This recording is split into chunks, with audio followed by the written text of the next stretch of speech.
Have you ever been told you are too much, that you overthink everything, that your desk is a disaster, or that you need to stop fidgeting and pay attention?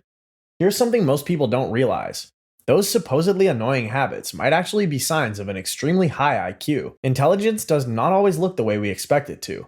While everyone imagines the genius as someone sitting perfectly still in a quiet library, the reality is far messier and far more interesting.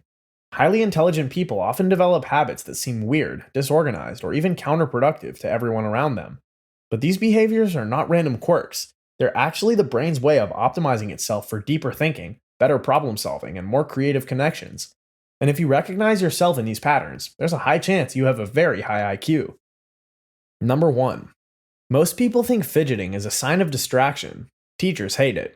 Bosses see it as a lack of focus. If you're the person tapping your pen, bouncing your leg, or scribbling random shapes in the margins of your notes, you've probably been told to stop 1,000 times. But here's the thing.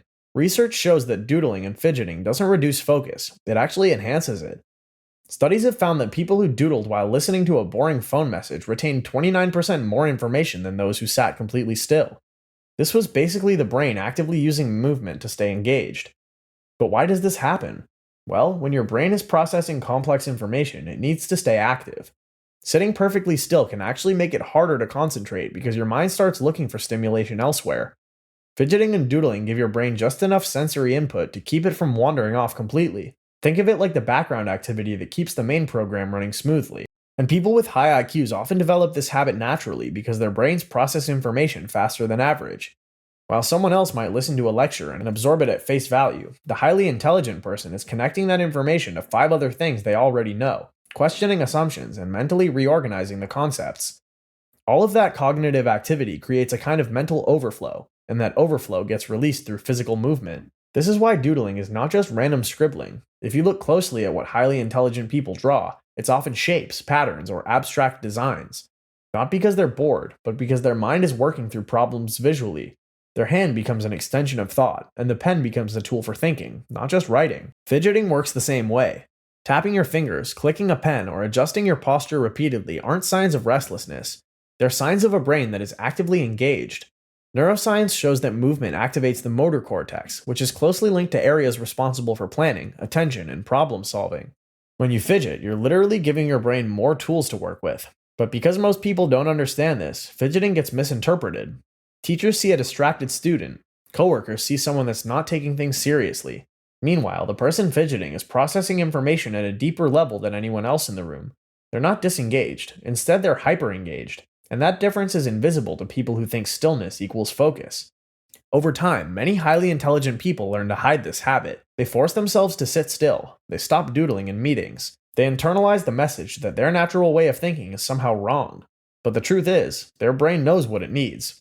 And when they suppress that need, their focus actually gets worse. So the next time someone tells you to stop fidgeting, remember this. Your brain is not broken. It's just working harder than most people realize. And those little movements are not distractions. They're proof that your mind is running at full capacity. Number 2.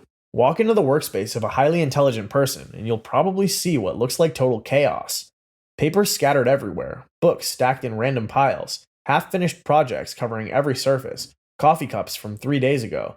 To most people, this looks like a disaster, but to the person working there, every single item is exactly where it needs to be. While the average person may see this as laziness or perhaps a lack of organizational skills, chances are it's a cognitive strategy. Researchers found that people working in messy environments produce more creative and interesting ideas than those working in neat, orderly spaces. The idea behind this is simple. Disorder stimulates the brain to think in less conventional ways, which equals more creative ideas. Think of it this way. A clean, organized workspace signals to your brain that everything is under control. There's no problem to solve, no pattern to figure out. But a messy workspace creates what psychologists call cognitive friction. Your brain sees complexity, and it starts looking for connections. It notices relationships between unrelated objects and makes unexpected associations. And those associations are where creative breakthroughs happen. Highly intelligent people often maintain what looks like clutter because their brain has created a complex mental map of that space. They know exactly where everything is because each object holds a specific place in their mental landscape. A crumbled paper under the keyboard may be connected to an idea they had 3 days ago. That book buried under a stack of notes isn't forgotten. It's part of a thought process they'll return to later. This type of organization doesn't make sense to anyone else, and that's the point. The mess is not for other people, it's for the brain of the person creating it. Each item represents a node in an invisible network of thoughts, projects, and ideas. Moving things around or cleaning up disrupts that entire mental structure. This is why highly intelligent people often resist organization systems imposed by others. On the outside, it looks totally chaotic, but inside the mind of the person working there, it's deeply intentional. The chaos is only seen by people who aren't inside that mental framework. Another reason intelligent people tolerate mess is that they are focused on ideas, not appearances. While someone else might spend an hour organizing their desk, the high IQ individual is spending that hour solving a problem, exploring a concept, or connecting pieces of information. This naturally creates tension in shared spaces. Everyone wants them to just clean up, but what they're really asking for is that person to dismantle the way their brain naturally operates. And when someone with a high IQ tries to force themselves into a conventional organizational system, something interesting happens. Their productivity drops. Because the mess is not the problem, it's the external representation of an internal process that most people simply can't see. And when you understand that, the clutter starts to look less like chaos. Number 3. Highly intelligent people have a strange relationship with information. They don't just learn what they need to know, they learn everything. They will spend 3 hours researching the history of typewriter fonts, only to fall down a rabbit hole about medieval farming techniques. And none of it seems practical. None of it connects to their job, their studies, or their immediate life. So why do they do it? Because their brain is not satisfied with surface-level understanding. It wants context, and even more, it wants connections. It wants to see how everything fits together, and those random deep dives are not random at all. They're the brain building a vast interconnected web of knowledge that eventually becomes the foundation for original thinking. Science calls this habit intellectual curiosity, and generally, it is one of the strongest predictors of high intelligence. This is because people with high IQs don't just consume information, they actively seek out information that challenges them, surprises them, or contradicts what they already believe. But oftentimes, the topics appear useless. Why would anyone need to know how ancient Romans made concrete? Or read a 40-page article about the history of punctuation? To most people, this looks like a waste of time. But to someone with a high IQ, every piece of information is a potential building block. Neuroscience explains this through something called associative thinking. Highly intelligent people don't store information in isolated categories. They store it in networks. When they learn something new, their brain automatically starts connecting it to things they already know. That random fact about Roman concrete might suddenly connect to a conversation about modern architecture. Punctuation history might change how they think about written communication. This is why people with high IQs often seem to know a little bit about everything. Not because they're trying to show off, but because their brain naturally collects information and looks for patterns. They can't help it. Usually when they encounter something they don't understand, ignoring it feels uncomfortable. They have to know. They have to dig deeper. They have to figure it out. But socially, this creates problems. People get annoyed when someone goes off on tangents about unrelated topics. They see it as derailing the conversation. They interpret it as arrogance or attention seeking. Meanwhile, the highly intelligent person is just trying to share something they found fascinating, assuming everyone else will find it equally interesting. And when they are met with blank stares or irritation, they start to feel like something is wrong with them. But the truth is, those random rabbit holes are not distractions. They're mentally cross-training. Every piece of obscure knowledge becomes part of a larger cognitive toolkit. And when a problem eventually comes up that requires unconventional thinking, the person who spent hours learning about medieval farming techniques suddenly has an unexpected insight that nobody else could have had. Highly intelligent go after random knowledge because their brain is designed to see connections that others miss. And those connections are what turn information into innovation. Number 4. If you have ever been accused of not paying attention when you were actually running a full mental simulation of 5 different outcomes, you know exactly what this feels like. Highly intelligent people spend a significant amount of time inside their own heads, playing out scenarios, testing hypotheses, and mentally rehearsing possibilities. To an outsider, it looks like daydreaming, but inside, it's some of the most intensive cognitive work a brain can do. Psychologists call this counterfactual thinking, and it's one of the hallmarks of high intelligence. The brain doesn't just respond to what's happening in the present moment. It actively imagines alternative versions of reality. What if I had said this instead? How would this situation change if one variable was different? These are not idle thoughts. They're sophisticated mental experiments. Research has found that people who engage in frequent mental simulation perform better on complex problem-solving skills. And the reason is quite simple. Since they've already tested multiple solutions in their mind before acting, anticipated obstacles, considered consequences, and mapped out different pathways, by the time they take action, they're able to arrive at the best outcome. This is why highly intelligent people sometimes seem hesitant or indecisive. It's not that they can't make decisions. It's that they see too many possibilities. While someone else might look at a situation and see two options, the high IQ individual sees 12, and their brain wants to explore all of them before committing. This depth of analysis creates what looks like overthinking, but it's actually just thorough thinking. People with high IQs prepare themselves for situations that haven't happened yet. So when they finally encounter a challenge, they're not starting from zero. They've already thought through versions of it 100 times. Number 5. Most people assume that concentration requires silence. Libraries are quiet, study spaces are quiet, and offices have noise policies. The cultural message is clear. If you want to think deeply, you need to eliminate distractions. But for highly intelligent people, that advice is often completely wrong. Most of them work better with noise, background chaos, activity happening around them, and there's actual science that explains why this happens. Research from the University of Chicago found that moderate levels of ambient noise, around 70 decibels, roughly the sound level of a busy coffee shop, actually enhance creative thinking.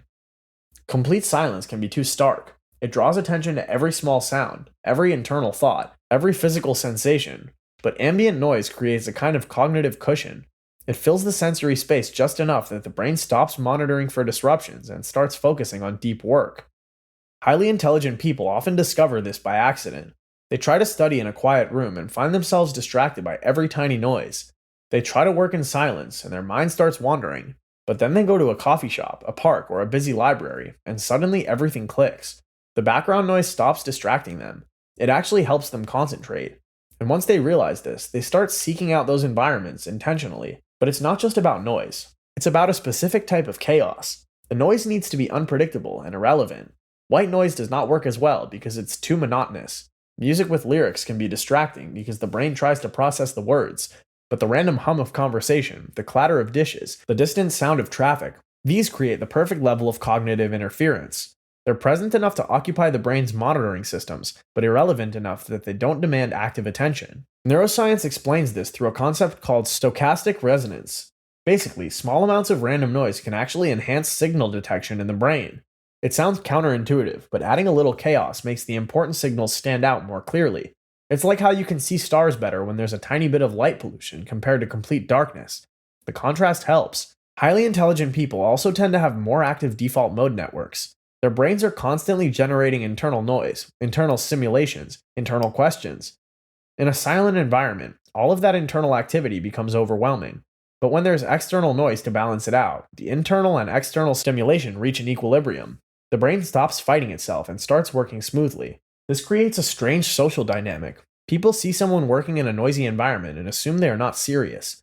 They assume real focus requires isolation and silence. But for many highly intelligent people, that isolation is actually counterproductive. Their brain doesn't respond well to sensory deprivation. It responds well to controlled chaos. Over time, some highly intelligent people learn to create their own ambient noise. They play instrumental music, they put on nature sounds, they work in cafes or public spaces. They have figured out through trial and error that their brain has specific environmental needs, and those needs don't match what society tells them concentration should look like. Number 6. There's a particular kind of loneliness that comes with high intelligence. Not the loneliness of having no one around, but the loneliness of needing to be alone to think clearly. Highly intelligent people often require long stretches of solitary time, not because they're antisocial, but because deep cognitive work demands it. However, there's a large difference between social isolation and cognitive solitude. Social isolation is damaging. It leads to depression, anxiety, and poor mental health. But cognitive solitude is different. It's the intentional withdrawal from social stimulation in order to engage in complex thinking. And for people with high IQs, this type of solitude is necessary. For them, every conversation requires them to monitor tone, interpret subtext, manage their own emotional responses, predict how others will react, and maintain social norms. For most people, this happens automatically, but for highly intelligent people who tend to process more information per interaction, socializing can be exhausting. Not because they don't like people, but because their brain is working overtime during every social exchange. When they finally get time alone, the brain can shift into a different mode. There's no need to monitor external reactions. No need to translate complex thoughts into socially acceptable language. No need to compress ideas into digestible sound bites. They can think at full depth without constantly adjusting for their audience, and that freedom is where their best work happens. Research found that highly intelligent people report lower life satisfaction when they socialize frequently, while people with average intelligence report higher satisfaction with frequent socializing. This does not mean intelligent people are antisocial.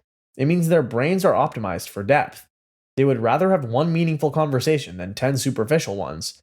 They would rather spend 3 hours working on a problem alone than 3 hours networking. But society does not reward this preference. From childhood, we are told that teamwork is essential. We are encouraged to collaborate, to share ideas, and to participate in groups. And for many highly intelligent people, this feels suffocating because constant collaboration prevents them from reaching the depth of thought they're capable of. Many highly intelligent people describe a specific feeling, the need to recharge after social interaction. They come home from a party, a meeting, or even a friendly conversation and they feel drained. Not sad, not lonely, just cognitively exhausted. They need hours of solitude to process everything that happened, to return to their internal equilibrium, to reconnect with their own thoughts. And if they don't get that time, they start to feel scattered, overwhelmed, and disconnected from themselves. Solitude also allows for what psychologists call integrative thinking. It's the process of taking all the information you've absorbed, all the experiences you've had, and weaving them into a coherent understanding. This doesn't happen in real time. It happens during reflection, and reflection requires stillness, peace, and time. But here's the part that's sometimes the hardest to explain to others. This need for solitude does not diminish with age or familiarity. Even with close friends, even with romantic partners, family, the need remains. It's not about trust or comfort, it's about cognitive bandwidth. And highly intelligent people learn, often painfully, that they have to protect that bandwidth, even if it means disappointing people they care about. Over time, many of them develop routines that create pockets of solitude. They wake up early before anyone else. They take long walks alone. They decline invitations. And when they finally do engage socially, they're fully present because they've had time to prepare mentally. So if you're someone who needs long periods of alone time, you're not damaged or antisocial. Your brain is just wired for depth. And that depth requires space, silence, and solitude. It's not a flaw, it's a feature. And understanding that changes everything. Intelligence does not look the way most people expect. It's not always neat, organized, or socially graceful. It's messy, restless, and curious. And if you've recognized yourself in any of these 6 habits, it might explain why you've always felt a little out of step with everyone else. But here's the thing, these habits aren't problems to fix. They're signs that your brain is operating at a higher level than most people realize.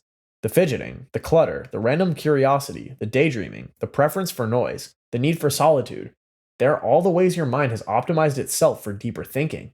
And when you understand that, you stop apologizing for how you work and start embracing it. So what do you think?